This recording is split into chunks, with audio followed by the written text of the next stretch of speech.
estremece. Estar aquí presentando un libro como El Movimiento por la Paz con Justicia y Dignidad estremece y emociona. Estar aquí a unos metros de lo que se ha cerrado en esta fase como el proceso de exhumación de estos cadáveres que fueron enterrados de una manera terrible. No usaré más palabras que las que aquí se han dicho, pero es evidente que lo que aquí ha sucedido es la suma de los horrores y más. Estar aquí significa volver a decirnos dónde estamos parados, volver a mirar a ese espejo de un país como México, ese espejo al que volteamos a mirarnos hace un poquito más de 5 años, a raíz precisamente de que ocurrió una tragedia que se sumó a otras tantas tragedias en territorio mexicano. La muerte de Juan Francisco y la muerte de este joven que detonó en su padre Javier Sicilia una determinación, que detonó la posibilidad de organizar, de convocar, de decirse a los ojos y de decirse de frente las cosas. Ese 28 de marzo de 2011, en donde un hombre como Sicilia, hombre de poesía, hombre de palabra, hombre de inteligencia, sufrió lo indecible, como lo han sufrido miles de personas en este país. Y que tuvo la valentía, la decisión, la determinación, la magia, la palabra que ustedes quieran, de tocar esas fibras, de tocar esas puertas, de decir lo necesario, de decirlo en voz alta y de convocar a otros tantos que estaban ahí con sus propias historias. Hoy este libro, estas páginas nos vuelven la mirada precisamente a ese momento donde Javier Sicilia perdió a su hijo Juan Francisco. Eso que detonó, empujó, sacudió conciencias, eso que logró lo que no había logrado nadie hasta ese momento, de hablar de las víctimas y de dejar de hablar de los daños colaterales o de aquellas personas que murieron porque algo habrían hecho. De dejar de poner en el mismo saco, de manera irresponsable como sociedad, de manera atroz como gobierno, de manera indignante como seres humanos, a todos en un mismo saco y decir prácticamente se lo merecían, en una acción colectiva que nos debe avergonzar, pero que en ese momento empezó a tener otra dimensión. Los rostros, los nombres, las historias.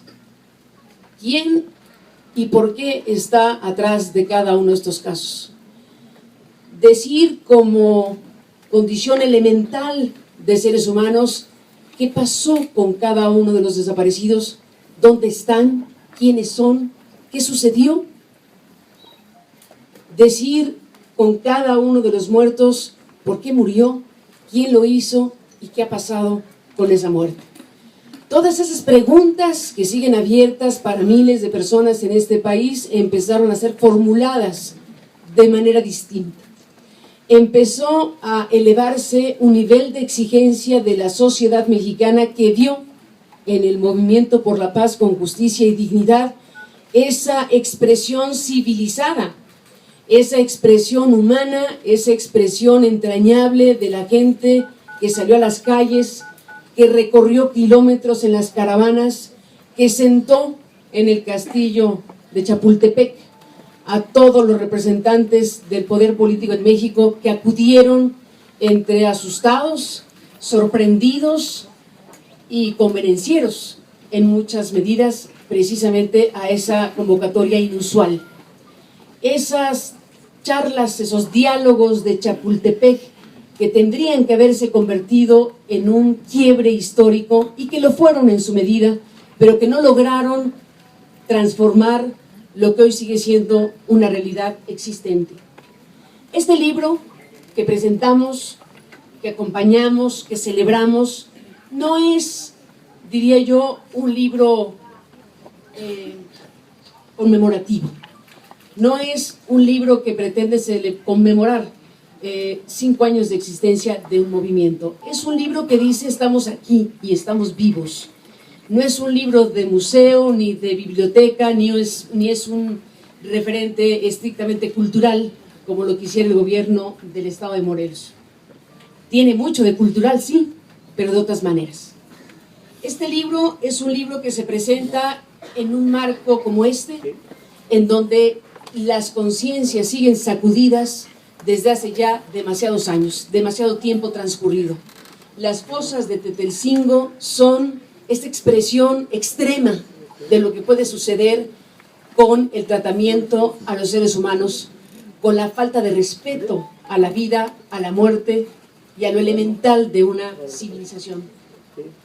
Estas fosas de Tetelcingo que están aquí, que nos recuerdan que las peores cosas siguen ocurriendo y que saber que hay fosas por todos lados en todo el territorio nacional, pero que a las fosas que damos por fosas producto de la acción criminal directa, hay que agregar las fosas que ahora tienen un componente oficial. Las fosas en donde fueron depositados indebidamente, criminalmente, cuerpos sin orden, sin identificación, con una falta de respeto profundo a lo que es la condición de los seres humanos.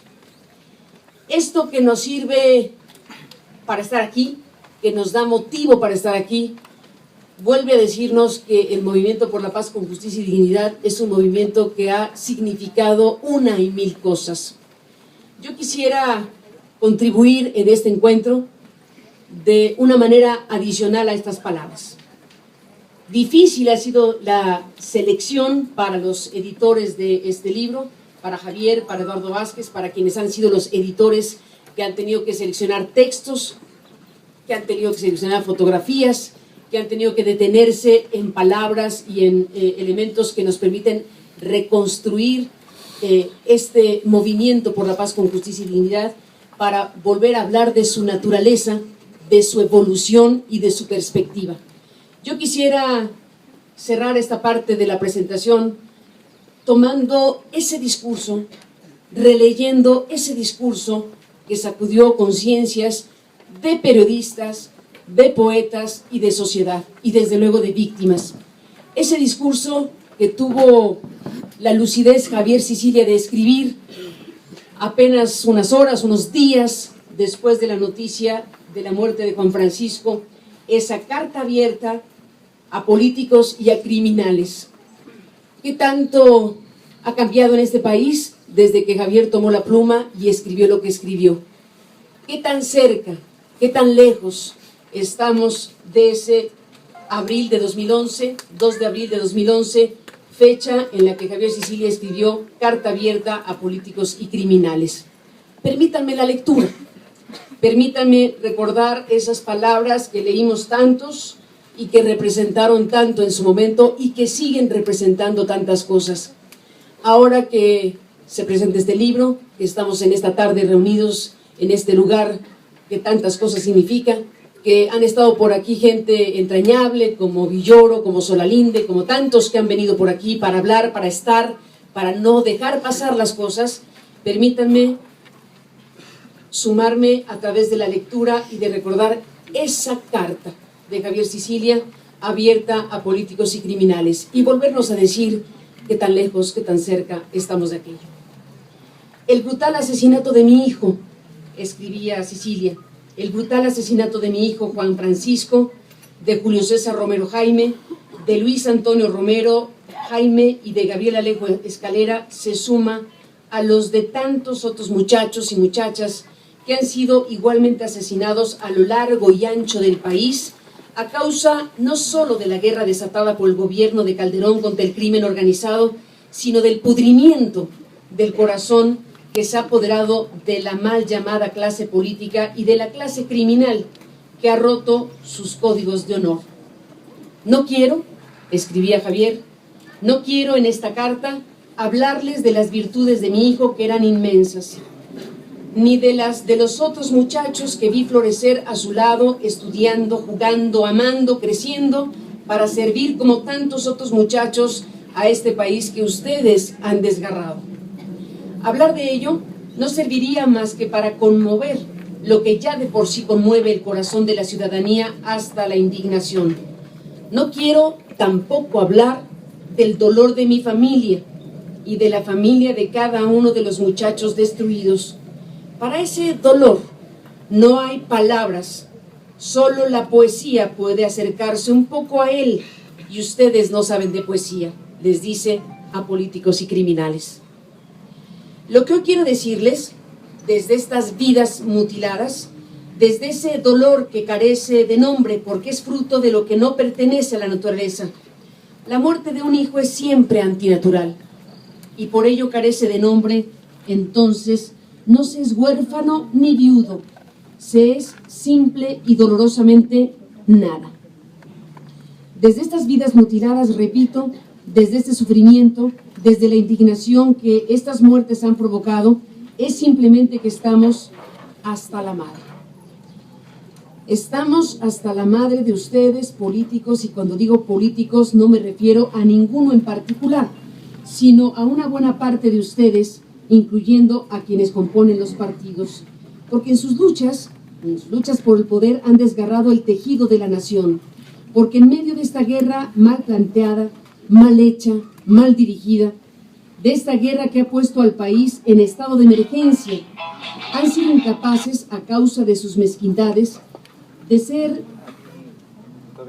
sus pugnas, de su miserable grilla, de su lucha por el poder, de crear los consensos de la nación que la nación necesita para encontrar la unidad sin la cual este país no tendrá salida.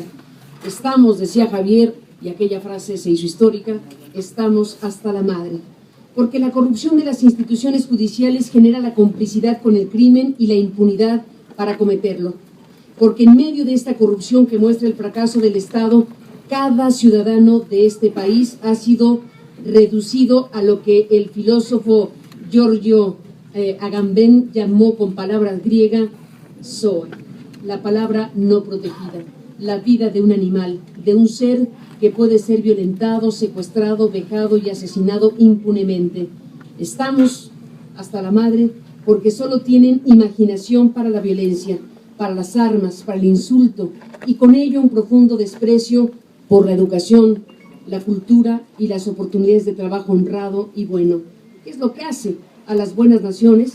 Estamos hasta la madre porque esa corta imaginación está permitiendo que nuestros muchachos, nuestros hijos, no solo sean asesinados, sino después criminalizados, vueltos falsamente culpables para satisfacer el ánimo de esa imaginación.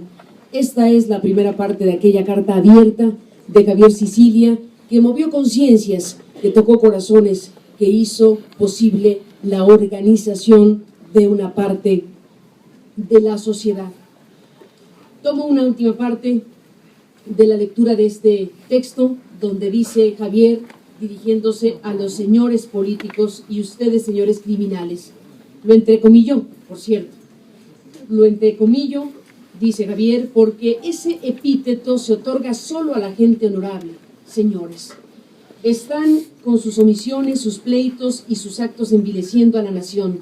La muerte de mi hijo, Juan Francisco, ha levantado la solidaridad y el grito de indignación que mi familia y yo agradecemos desde el fondo de nuestros corazones, de la ciudadanía y de los medios.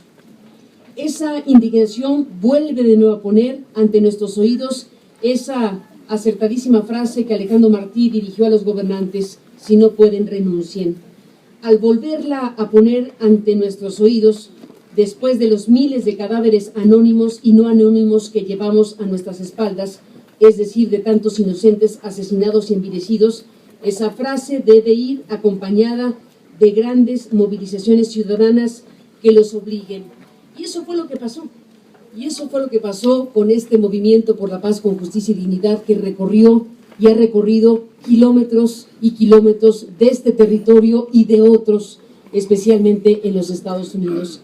Este libro nos obliga a volver a nosotros, nos obliga a volver a preguntarnos, nos obliga a decirnos dónde estamos parados y qué estamos haciendo y qué no estamos haciendo.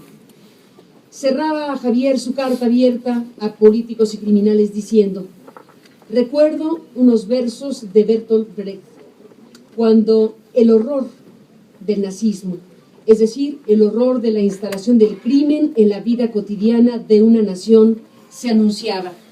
Un día vinieron por los negros y no dije nada. Otro día vinieron por los judíos y no dije nada. Un día llegaron por mí o por un hijo mío y no tuve nada que decir. Hoy, después de tantos crímenes soportados, cuando el cuerpo destrozado de mi hijo y de sus amigos ha hecho movilizarse de nuevo a la ciudadanía y a los medios, debemos hablar con nuestros cuerpos, con nuestro caminar, con nuestro grito de indignación, para que los versos de Brecht no se hagan una realidad en nuestro país. Además, Javier Sicilia opinó, y estoy segura que opina todavía y seguirá opinando, que hay que devolverle la dignidad a esta nación. Gracias, Javier. Gracias a este Movimiento por la Paz con Justicia y Dignidad. Gracias a todas las personas que están aquí con sus fotografías, con sus historias, con sus rostros. Estamos con ustedes, somos parte de ustedes. Gracias a todos.